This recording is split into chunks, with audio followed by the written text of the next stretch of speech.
And I want to start with the issue of money. Right. Just money. Trust in money. Do we know what is money? Everyone who feels like they know what money is? When it made me start asking myself, what is money? And it made me start questioning, what did I believe about money? You were quoted, you were saying, as I do see Bitcoin as a legitimate form of currency. Because it is sound money. Distributed sound money. Global state-free money. Decentralized sound money. The best way to think about it, it's a digital form of money. It's a digital currency created for use in peer-to-peer online transactions. This is money. This is going to replace all other forms of money. Okay, again, that's not going to happen. So that view is that it actually doesn't act like a currency as a matter of regulatory interest of the Fed. And I think what the Fed official was saying is, while it is a payment mechanism and is designed to be a substitute for, it's not the same as a sovereign currency. It doesn't have the intrinsic attributes as yet of a currency.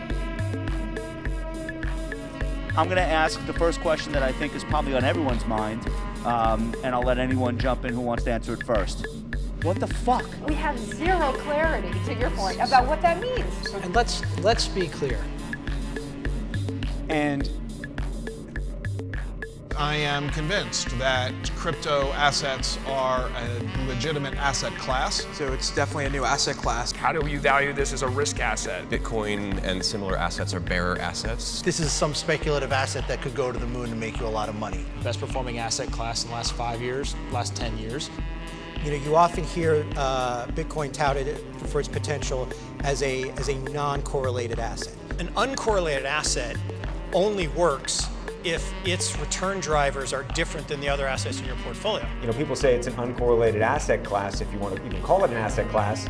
I think it's actually very correlated to the stock market, very correlated to the technology world. And that actually does allow it to function as a great uncorrelated asset. there has to be some semblance of correlation. You know, primarily that it's independent of a lot of other traditional asset classes and have different return drivers is extremely important, and thus provides it as a good candidate for a future chaos hedge. Is Bitcoin the most important macro hedge in the world today? 10, 20, 50 years in the future, like, yes, that's quite likely that it could serve as a great hedge. And of course, if it's amplified by a broader crisis, I think it can become an asset class that is used as a hedge. You have to unpack a little bit what crypto asset means, and sometimes you can mean just Bitcoin, and sometimes you can mean different types of assets in general. We've heard about security tokens earlier today. What's the definition of a security? What is a commodity? And what is something else? If you're holding a security, it's a lot different than holding a coin, a token. Most tokens are securities. In his opinion, he did not think Ether was a current security because of its decentralized status. And what he said was a couple of times, Bitcoin is not a security.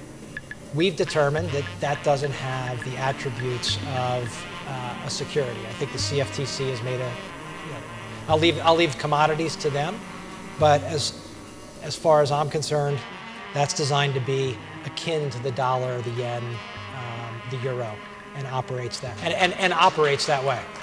You know, it took a while to get us on the same page. You are talking about several different stories, really. You're talking about a technology, you're talking about a social movement, you're talking about an investing mania.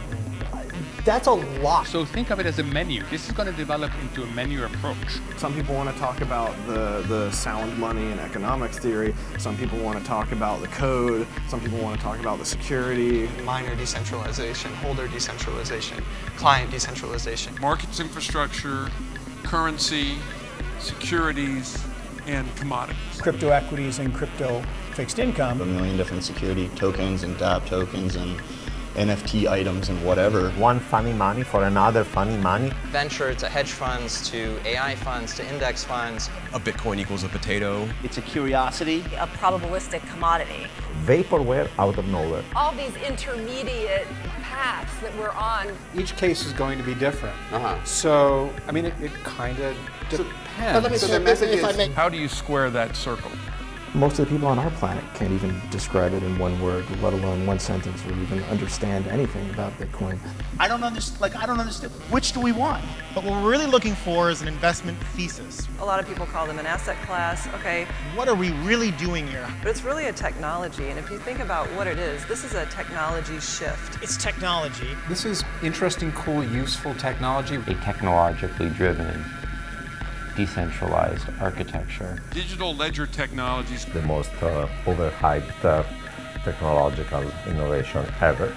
Blockchain as a technology other than cryptocurrency. I've always been on the technology implementation side rather than the ethos and idealistic side. I think probably the biggest problem is that some people, though not the most sophisticated people, conceptualize it too much as a technology and not enough as a social movement.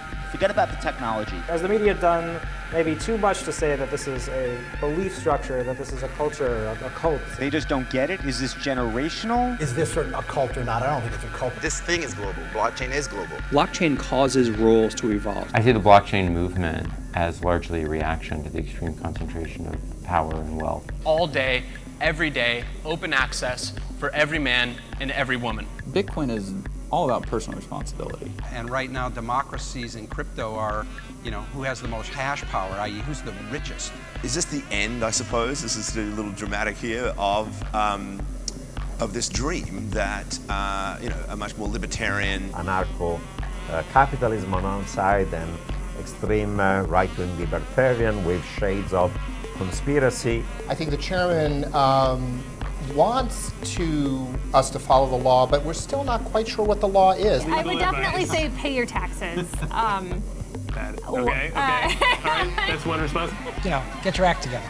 I think generally speaking, the most accurate answer is we don't know yet. And I think right now it's a little bit premature. And nothing is known for sure. No, look, if anything that I've said is less than clear or feels inconsistent, I want to know.